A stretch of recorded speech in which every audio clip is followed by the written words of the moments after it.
Every time you borrow money, you are robbing your future self. Nathan W. Morris. Debt is like any other trap. Easy enough to get into, but hard enough to get out of. Josh Billings. Welcome to today's episode of the Afrocentrist podcast. Today's episode is supported by Spring Media UAE. Spring Media LCC is a young media and publishing company established in 2020. The company's focus is on driving Afrocentric conversations and information in the Middle East. Its vision is to create a better and well-rounded everyday life for Africans in the Middle East while harnessing the power of technology, media, and creativity to influence, inspire, and promote African excellence and ingenuity.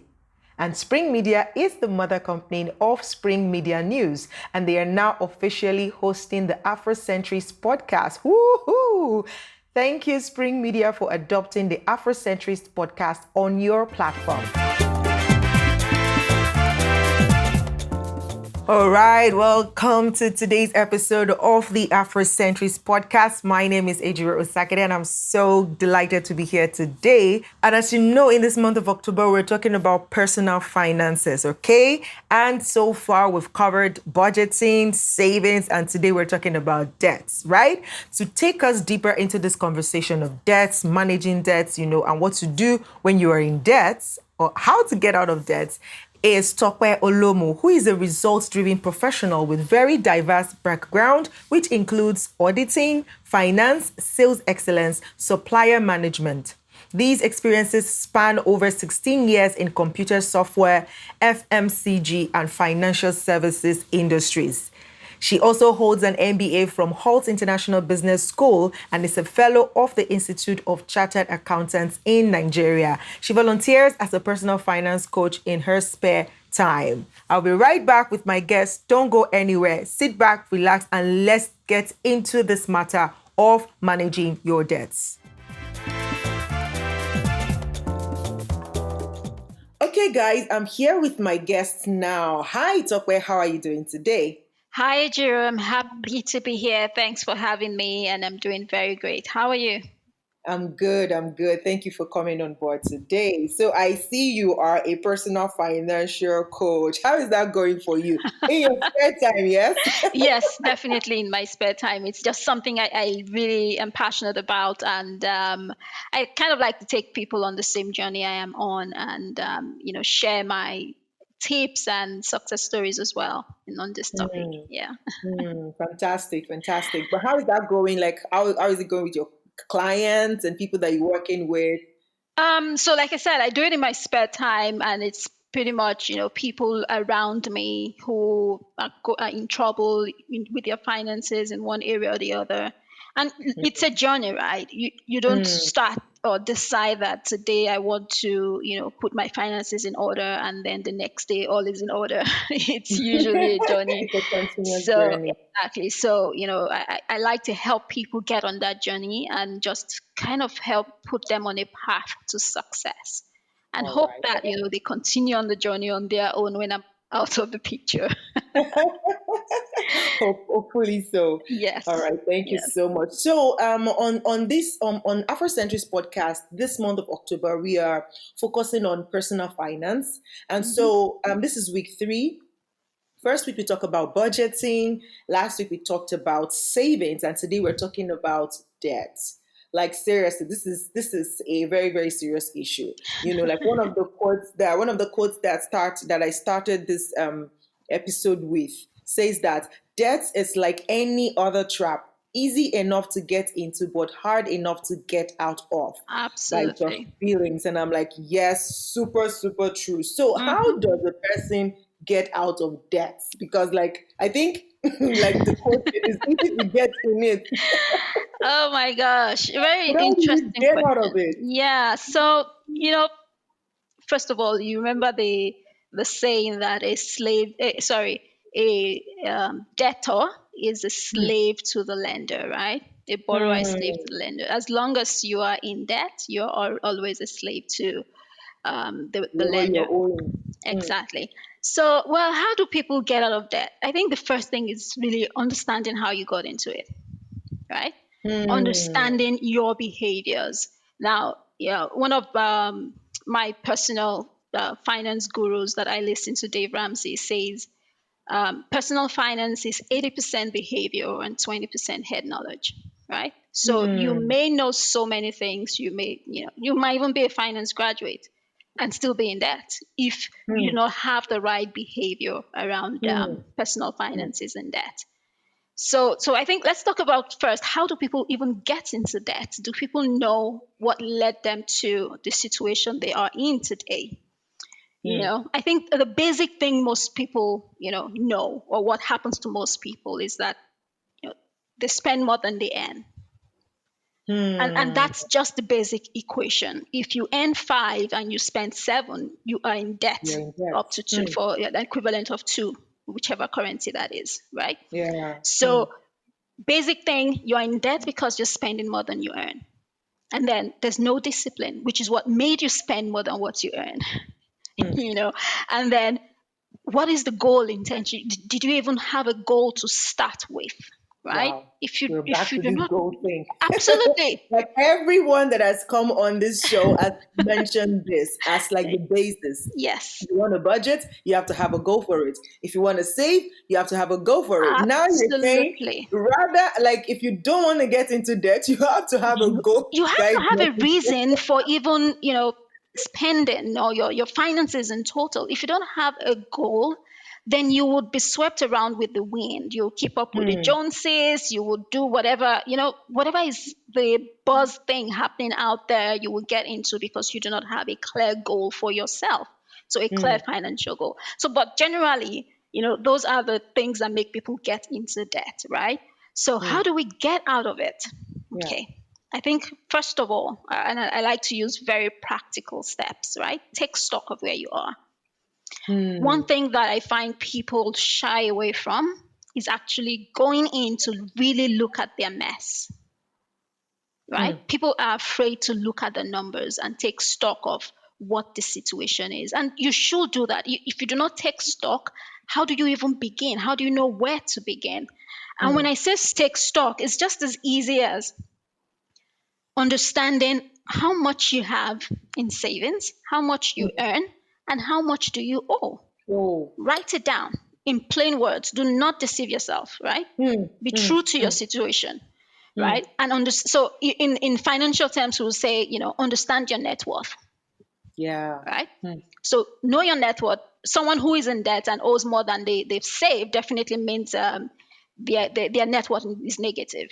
So so understand it, put that on paper, and then decide, take a decision to be more disciplined, to change your behavior. Again, if the behavior doesn't change, there's There's no really mathematics that would take you out of that situation. Because even if someone comes today and and wipes out your pays debt, off your debts. exactly, and gives you extra, you will be back True. You to will still square go back. one Oh. eventually. Yeah.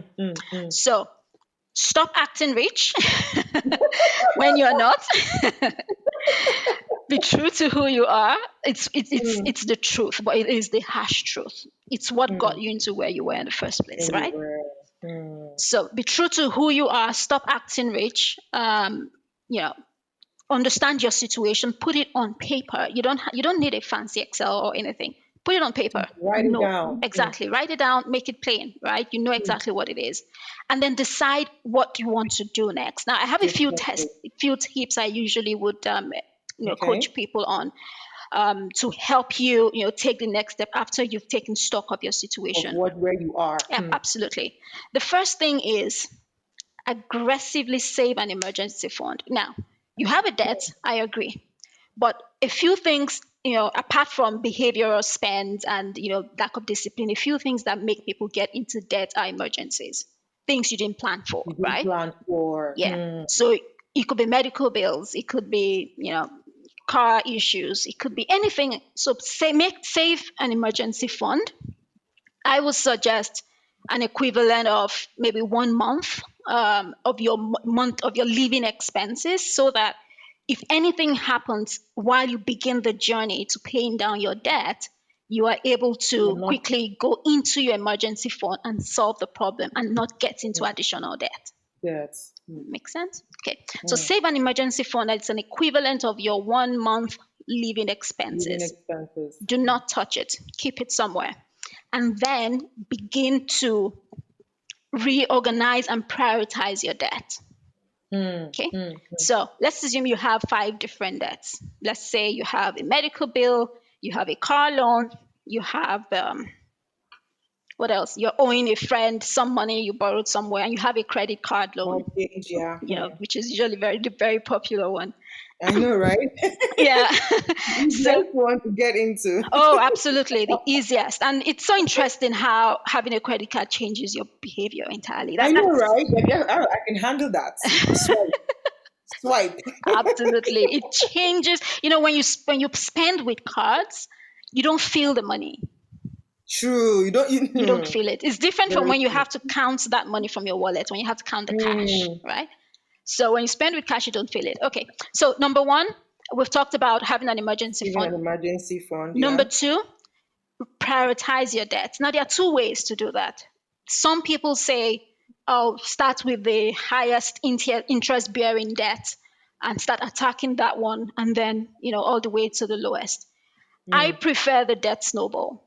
Okay. Now, the debt snowball is behavior based again, right? And it's just in line with the idea that personal finance is 80% behavior.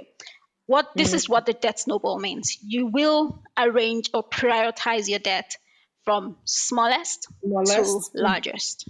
Okay. Interesting. Yeah. And when you clear out, so let's say the smallest debt is medical bill, 100 dirhams, right? Yeah. And goes on like that. When you clear out the first one, that 100 dirhams, the 100 dirhams becomes available to apply to the next debt. You're not going to say, okay, now I've cleared out the first one, that becomes part of my spending money. No.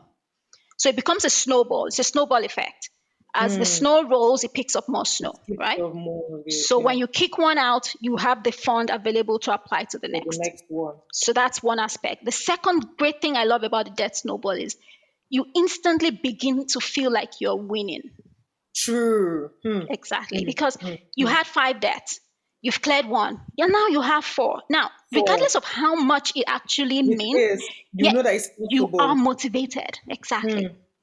You are motivated that now I'm down to 4, and the excitement is there, and you really want to go. But if you start from the biggest and you begin to hit at it, it's like trying to use a hammer to break a rock.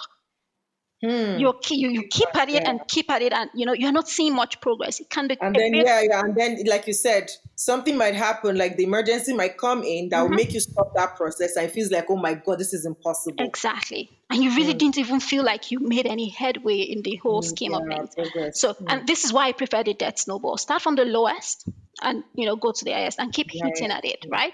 Now, another thing I usually say, now that you have a plan, you've seen you've prioritized it, and you know that you need to start applying it. The next thing I would say is look around you. What can you sell? What do you not need? How many designer bags do you really want to carry? I'm sure one of the excuses that we as women give ourselves when we buy designer items, we say, oh, it's for investment. Now it's time to liquidate that investment. And then buy it. Exactly.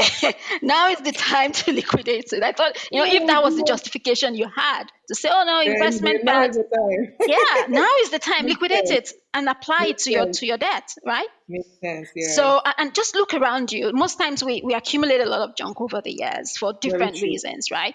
But, look around you, sell something quickly, give yourself a head start. The minute you begin to have some wins, you will feel It's energized to to attack do it, more. to do more. So, and that's the thing. Momentum is super, super important. Another thing, if you have the time, you have the talent. I believe everybody has the talent and everybody can learn time management skills. Look for a side hustle, right? A lot of people are doing amazing things.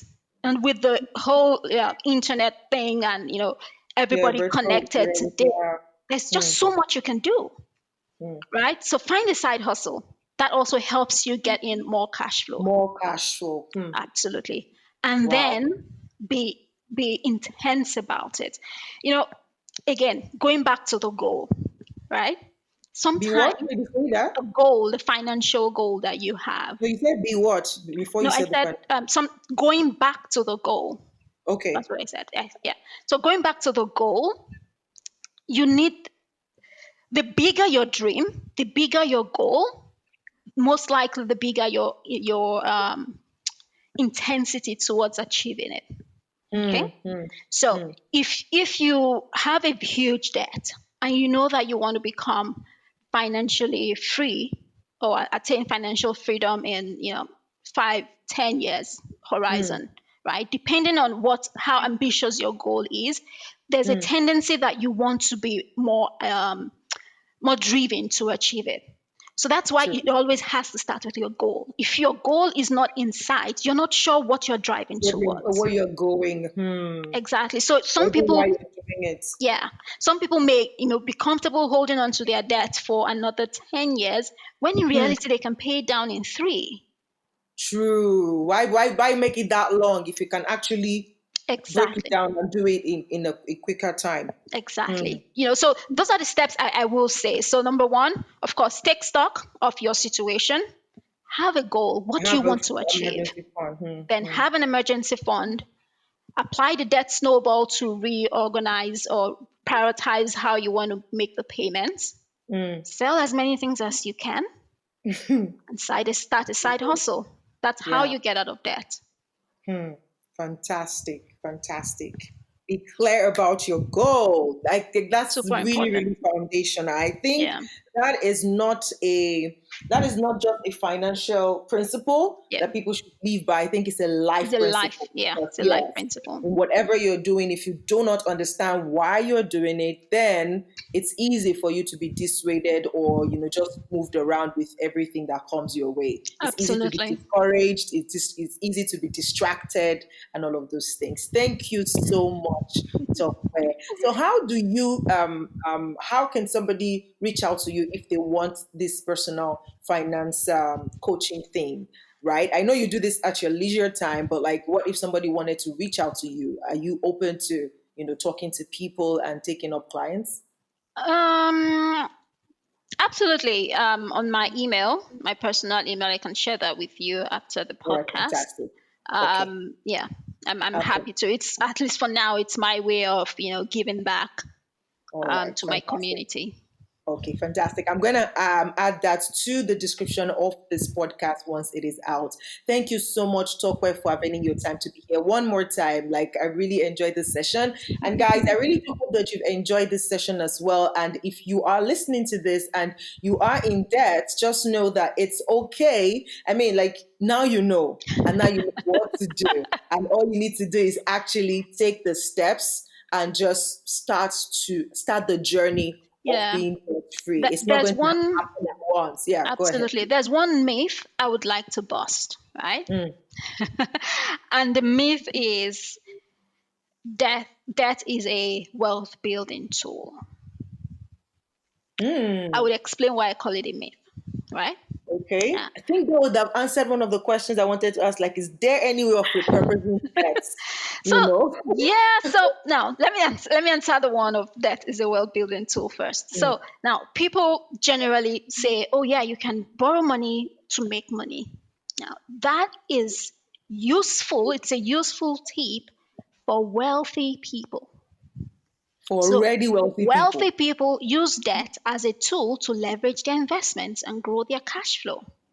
Mm. So if you're already in debt or if you're not wealthy, and what does wealth mean? The abundance of something, right? So if you Mm. don't have abundance of money Don't do that. already on your own and you're going to borrow more money, the risk is super high. Right. In finance we call it leverage. Your leverage is super high. It means you are one salary away from bankruptcy.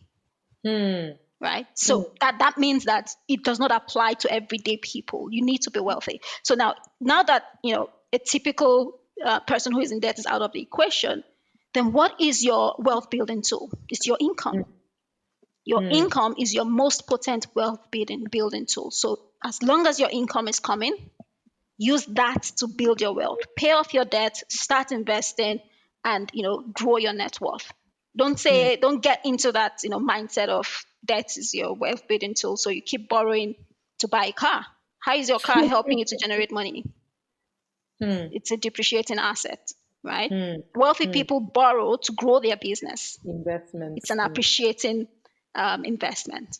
So that's something I really wanted to clarify. Clear out. Thank you so much. And about the repurposing debt, do you have anything to say to that? Yes. So now there's something we call, debt consolidation, debt reconstruction. It might be ways to manage your debt situation. I spoke to someone recently. She had personal loans, she had car loans, she had credit cards and everything. So now, depending on the individual I'm speaking to and their discipline generally around finances, I may or may not recommend maybe a debt consolidation. So a debt consolidation is where now you have several sources of loan, and then you maybe reach out to a bank and say, let me borrow some more from one bank and pay all the others so that all my debts are with one person. Then I can I see. negotiate how to pay Payback. that person, right? Or you can restructure your debt and go to the bank and say, okay, I'm owing you, my payments are supposed to be due or fully paid by December. Can we extend it till next year, August, which means I'll pay more interest. So you could restructure it to manage your cash flow or anything. Okay. So now it depends on the situation. There's no one size fits all. And it also depends on the individual's personality and, how disciplined they are. You can consolidate your debt and then the very next minute go and borrow more money on your credit card. Yeah, if you're not disciplined. Exactly. So that's why it's usually based on your situation and what your personality. Yeah. Fantastic. Wow. You're so easy to talk to, and I feel like, okay, keep talking. No, and it's a topic I love anyway. So I could go on for days. I personally, have a love-hate relationship with debt. I don't like owing. I'm one person that is constantly calculating my net worth, and it has to be positive. It must be positive and it must be growing, right? So if the minute you borrow, the only type of borrowing I typically support is taking a mortgage. Because typically assets are seen to appreciate. Now, a lot of things have happened in the last couple of years, especially in our region in the Middle East, that has seen, assets such as real estate nosediving, right? But in the general scheme of things, right, in a more stable environment, you can borrow to fund a mortgage. But even at the same time, you don't have to owe a mortgage for 30, 40 years, right? Yes. When you can, if you set the goal to pay it off absolutely on time, you can, it's possible. So that whole mindset of, my debt is a family member, I can live with it, doesn't have to be. It doesn't have to be a family member. That took a while to sink in. Guys, did you hear that? Your debt is not your family member, so don't live with it. Yes, you can let it go. Divorce that debt, part with it, let them go, it's fine. Break up with your debt, guys. Oh my goodness. That was so good. Thank you so much, Tope. Like I said, you are so easy to talk to. And I believe that anybody who's going to reach out to you for personal finance coaching is going to get something good coming their way. So guys, watch out for the email address of Tope Olomu on the link to this podcast when it is released, and just follow through, right? Don't die in silence. I mean, death is not something you just want to be quiet about. There are ways around it. Like, you can get out of that hole that you think you're in, right? But you need to take the first step in the right direction. And with time, just as you got into the death with time you can also get out Absolutely. of death. All right. Thank you so much for joining us today on the podcast. We'll see you next week. Thank Bye-bye. you, Ejiro, for the opportunity. Cheers. Thank you so much, Tope. God bless you. Bye. Bye. Now to the current affairs. Celebration 2020 goes virtual and holds from 15th to 17th of October via www.felabration.net. You can also follow at Felabration across social media to be part of the festival. This festival holds every year to commemorate the birthday of the legend Fela Anikulapo Kuti. Nigerian EndSARS protest intensifies as the youth seek police reform. It was also reported that the Twitter CEO, Jack Dorsey, supports Nigeria EndSARS protest by calling for Bitcoin donations. Japan's approach to Ghana is a blueprint for African development. Not only has Japan donated 11.2 billion yen, which is equivalent to $102 million, in loans to build infrastructure and enhance economic ties with Ghana, it has also funded a 2.3 billion yen health center to improve Ghana's responsiveness to disease outbreaks. Amongst other things, Japan has ensured that Ghana's workforce is better trained and equipped to facilitate economic development, whilst leveraging its technology in that regard. That will be all for today, guys. Until next week with a new episode of the Afrocentrist podcast, do have a nice weekend. Bye-bye.